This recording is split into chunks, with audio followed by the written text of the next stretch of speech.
کہ آپ کمیٹڈ ہونے کے لیے تیار ہیں, کیا آپ کمپینینشپ دکھانے کے لیے تیار ہیں.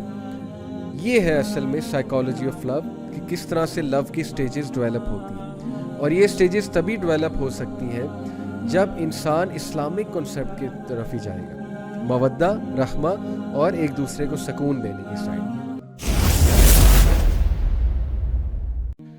اگر آپ جاننا چاہتے ہیں کہ ٹرو لو کیا ہے, تو ٹرو لو کی یہ دو سٹیجز ہیں نا, کمپینینشپ اور کمٹمنٹ. یہ ہے بیسیکلی اس کی تھیوری میں وہ سٹیجز جس سے ٹرو لو کا اصل میں پتہ لگتا ہے کہ واقعی اب یہ ہے. اور یہ شادی کے بعد آتا ہے, شادی سے پہلے پتہ ہی نہیں لگ سکتا. تو کیسے ہم کلیم کر رہے ہیں کہ ہمیں اگلے سے محبت ہے, ہمیں اگلے سے پیار ہے؟ ابھی تو نہ آپ نے کمپینینشپ دیکھی ہے, نہ آپ نے کمٹمنٹ دیکھی ہے. کمٹمنٹ تو پتہ لگتی شادی کے بعد ہے. آپ ایک بندے کے ساتھ رہیں گے ساری عمر, اور آپ کبھی کسی سے چیٹنگ نہیں کریں گے نان محرم سے, کبھی آپ سلپ نہیں ہوں گے, کبھی آپ گرل فرینڈز نہیں بنائیں گے. یہ کمٹمنٹ کیا دکھانے کے لیے آپ تیار ہیں؟ میں میل سے بات کر رہا ہوں, مین سے بات کر رہا ہوں. ایک پر اکتفا کرنے کے لیے آپ تیار ہیں؟ اسلام میں ویسے تو 4 شادیوں کی اجازت ہے, لیکن ہماری سوسائٹی میں چلیں شادی ہوتی ہے تو ایک ہی ہے, لیٹ سپوز. تو کیا آپ یہ کرنے کے لیے تیار ہیں کہ آپ کمیٹڈ ہونے کے لیے تیار ہیں, کیا آپ کمپینینشپ دکھانے کے لیے تیار ہیں؟ یہ ہے اصل میں سائیکالوجی آف لو, کہ کس طرح سے لو کی سٹیجز ڈیولپ ہوتی ہیں. اور یہ سٹیجز تبھی ڈیولپ ہو سکتی ہیں جب انسان اسلامک کنسیپٹ کی طرف ہی جائے گا, مودہ, رحمہ اور ایک دوسرے کو سکون دینے کی سائڈ. ادروائز کیا ہے کہ پیشن میں ہی انسان رہتا ہے, اور ہر وقت that person is looking for passion.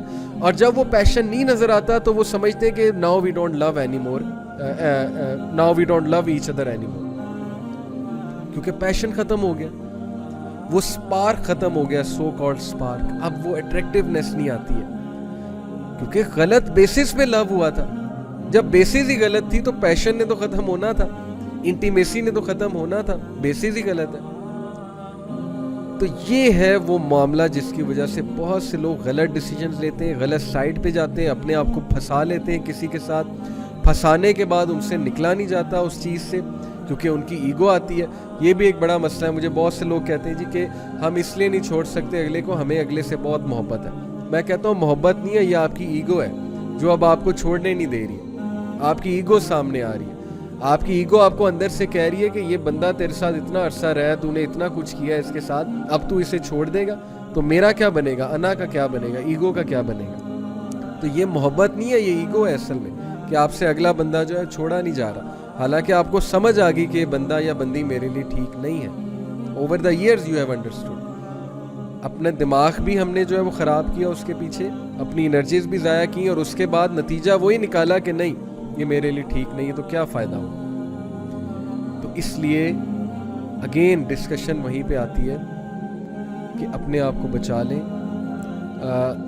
Us definition of لو کی طرف جائیں گے جس میں پیشن ہے, انٹیمیسی ہے, فزیکل اٹریکٹیونیس ہے, اور باقی کے انگریڈینٹس مسنگ ہیں. آپ اگلے کو بھی ڈیمیج کر رہے ہیں, خود بھی ڈیمیج ہو رہے ہیں, اپنے آپ کو بھی خطرے میں ڈال رہے ہیں, اس کو بھی ڈال رہے ہیں. تو پھر رزلٹ جو ہے وہ کیا ہے, وہ جو اس وقت ہماری یوتھ فیس کر رہی ہے. اور وہ کچھ ریزلٹس مینشن کرنے کے بعد میں سلوشن کی طرف آتا ہوں, اور پھر بات کو ختم کرتے ہیں. سم آف دا ڈیمیجز جو میں نے اوور دا ایئرز دیکھے ہیں کاؤنسلنگز میں, ظاہر ہے کہ ارد گرد لوگ ایسے ہوتے ہیں, آپ کے دوست بھی ہوتے ہیں, بہت کچھ ہوتا ہے سامنے. Number 1 health. میں آپ کو ایک حدیث سناتا ہوں. It is such mind blowing حدیث, یعنی کہ یہ حدیث سننے کے بعد یقین کیجئے آپ کنڈیشن دیکھیں کہ ہماری کنڈیشن, ہماری سے مراد ہے یعنی ہماری یوتھ کی کنڈیشن اس وقت کیا ہوئی ہے, اور کیا ہم اس حدیث پہ پورا نہیں اترتے ہیلتھ کے حوالے سے. اور کس حوالے سے کہ جب ایک بندہ لٹرلی زومبی بن جاتا ہے اس چیز میں جا کر, اس کو سمجھ نہیں آتی کہ میں نے کیا کرنا ہے. تو پہلی جو میں نے آپ کو چیز بتائی کہ ہیلتھ ڈیمیج ہوتی ہے, سلیپ ڈس آرڈرز ہو جاتے ہیں. لوگ ساری رات باتیں کرتے ہیں, چیٹنگ کرتے ہیں, واٹس ایپ کرتے ہیں, ٹیکسٹنگ کرتے ہیں, اور ٹیکسٹنگ سے بھی اگلے مرحلے کی چیزیں کرتے ہیں. انہیں نیند ہی نہیں آتی, وہ سو ہی نہیں سکتے, وہ چیز ان کی ایڈکشن بن گئی ہے. اس کے بعد انہوں نے صبح کام پہ بھی جانا ہے, انہوں نے یونیورسٹی جانا ہے, پروجیکٹس کرنے, جو بھی کرنا ہے, وہ انتہائی ڈی موٹیویٹڈ اسٹیٹ میں صبح جاتے ہیں. دل ہی نہیں ان کا کر رہا ہوتا, ہر وقت ان کے ذہن پہ وہی سوار ہوتا ہے, نہ وہ گھر والوں کے ٹائم دے رہے ہوتے ہیں, تو کتنا ضیاع ہے. ہیلتھ کا ضیاع بھی ہے, ہیلتھ کیسے ڈیمیج ہو رہی ہے, نیند بھی پوری نہیں ہو رہی ہے, اور جو حرکتیں کر رہے ہیں ان حرکتوں کی وجہ سے بھی ہیلتھ ڈیمیج ہوتی جا رہی ہے. ظاہر ہے اسکرین پہ اتنا زیادہ بیٹھیں گے اور غلط ملت حرکتیں ہوں گی تو فزیکل ہیلتھ تو ڈیمیج پکی ہوگی. نہ ڈائٹ ہے اچھی, نہ ایکسرسائز ہے, نہ کوئی اور چیز ہے, بلکہ وہ ساری کی ساری لسٹ اور ڈیزائر پہ بیسس چیزیں ہیں, تو ہیلتھ نے تو پکا ڈیمیج ہونا ہے. ہیلتھ ہے, سلیپ ڈس آرڈر ہے, becoming slave to desire, slave بن جانا, جیسے کسی نے چین کیا ہوا ہے آپ کو اس کے اسمارٹ فون کے ساتھ اور آپ اس سے چھٹکارا نہیں حاصل کر سکتے. ہر وقت اس اسمارٹ فون کو پکڑنا ہے اور آپ نے جو ہے وہ کام کرنا ہے جو آپ کی ڈیزائرز آپ کو کرنے میں مجبور کر رہی ہیں. یہ کون سا لو ہے, یہ کون سا ریلیشن ہے, یہ کون سی عقل مندی ہے؟ مجھے کچھ سمجھا دے یہ کیا ہے.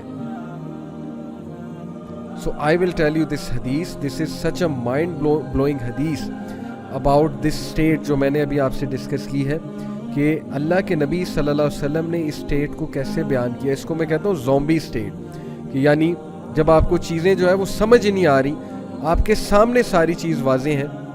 So Prophet صلی اللہ علیہ وسلم said Allah hates the one who is glutton and who shouts in at market places, کہ اللہ تعالیٰ اس شخص کو بالکل بھی پسند نہیں کرتے جو روڈ ہے, جو گلٹن ہے. گلٹن سے مراد بہت زیادہ کھاتا ہے, مطلب اوور ایٹنگ کرتا ہے, گریڈی ہے بائی نیچر, اور اس کی لسٹ اس سے کنٹرول ہی نہیں ہو رہی.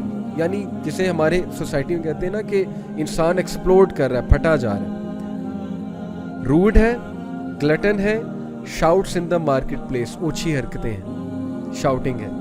Who is a rotten corpse by night, وہ رات کو زندہ لاش کی طرح ہے. And works like a donkey by day, اور گدھے کی طرح کام کرتا ہے صبح. Knowledgeable in worldly matters and ignorant of the matters of the hereafter. Knowledgeable ہے دنیاوی معاملات میں, لیکن اخروی معاملات میں, آخرت کے معاملات میں بالکل کوئی نالج نہیں ہے. نماز روزے کا کچھ نہیں پتہ ہے. اللہ معاف کرے, یہ آج کی ہماری جو یوتھ ہے, ہم نے انہیں بچانا ہے, ہم نے ان کو ہیلپ آؤٹ کرنا ہے. یہ حدیث میں انہیں پن پوائنٹ کرنے کے لیے یا ٹارگٹ کرنے کے لیے نہیں بتا رہا, میں اس لیے بتا رہا ہوں کہ اپنے آپ کو بچا لیں اسٹیٹ سے. Do not be a rotten corpse by night. Literally اگر آپ اپنے آپ کو رات کو دیکھیں گے, یو ول سی کہ you are a rotten corps. آپ میٹریس پہ لیٹے ہوئے, موبائل فون لے کے, آنکھیں آپ کی لال ہوئی ہوئی ہیں, نیند سے آپ کا برا حال ہے, لیکن آپ روٹن کارپس کی طرح, زومبی کی طرح ہیں. کتنی بری بات ہے, کتنا زیادہ ہم اپنا نقصان کر رہے ہیں. پلیز اس جیل سے چھٹکارا حاصل کر لیں, اس چیز سے اپنے آپ کو چھڑا لیں, ورنہ تباہی جو ہے ہمارا مقدر بن جائے گی. کئی کیس سٹڈیز ہیں ہمارے پاس. ایک سسٹر MBBS کی اسٹوڈنٹ, ٹاپ کی اسٹوڈنٹ, اس چکر میں پڑی, اپنی روم میٹ سے انسپائر ہو کے. روم میٹ کا بوائے فرینڈ تھا, وہ ملنے بھی جاتی تھی, میکڈونلڈ جاتی تھی, جو بھی ہمیں بات پتہ لگی. بہرحال ڈیٹنگ بھی ہوتی تھی, سب کچھ ہوتا تھا. وہ دیکھتی تھی, پہلے اتنا انسپائر نہیں ہوئی, آہستہ آہستہ افیکٹ تو کرتی ہے کمپنی. روم میٹ چینج کر لینی چاہیے تھی اسے, پہلی تو یہ بات ہے, یا سمجھانا چاہیے تھا, ٹھیک ہے, اخلاص سے. لیکن آہستہ آہستہ انسپائر ہوئی. روم میٹ نے کسی کے ساتھ سیٹنگ کرائی کہ میں تمہاری بھی سیٹنگ کراتی ہوں. بالکل ٹرو سٹوری آپ کو سنا رہا. وہ ایسی پھنسی بیچاری ان چکروں میں کہ اس کی سپلی آئی MBBS سے, اور لٹرلی شی واز کرائنگ کہ میں اب MBBS, میرا دماغ ہی جو ہے وہ اس چکر میں پڑ چکا ہے, مجھے سمجھ نہیں آتی میں نے کیسے پڑھنا ہے, میں نے کیا کرنا ہے. She was love struck, this disease affected her, it became very difficult for her. اور پھر وہ ٹراما جو ڈمپ ہونے کے بعد آتا ہے, جو تب آتا ہے کہ جب آپ نے کسی سے دل لگایا ہوتا ہے, وہ کہیں اور چلا جاتا ہے, چلی جاتی ہے, اس ٹرامے کا پھر کیا ہے. تو پہلی بات اس میں پڑے کیوں ہے, یہ بات ہے اصل میں.